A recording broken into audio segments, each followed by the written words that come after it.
ত্বকে ছোট ছোট গুটি বা আঁচিল নিয়ে চিন্তায় আছেন?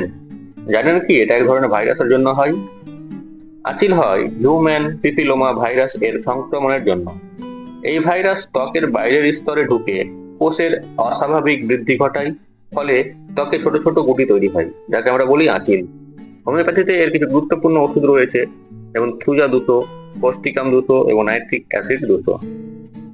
আপনারা সকালে খালি পেটে থুজা 200 জিভে 2 ফোঁটা নেবেন এবং রাত্রে পস্টিকাম 200 জিভে 2 ফোঁটা নেবেন খালি পেটে, যদি আপনাদের আঁচিলে কোনো ব্যথা না থাকে। আর যদি ব্যথা যুক্ত আঁচিল থাকে তাহলে আপনারা এই দুটোর সঙ্গে নাইট্রিক অ্যাসিড 200 নিতে পারেন, যেটা দুপুরে নেবেন খালি পেটে জিভে 2 ফোঁটা। এই 3টি ওষুধের সঙ্গে থুজা রোল অন লোশন আপনারা আঁচিল ওপরে লাগাতে পারেন, তাহলে দেখবেন 1 মাসের মধ্যে আপনার আঁচিল থেকে পুরোপুরি মুক্তি পেয়ে যাবেন।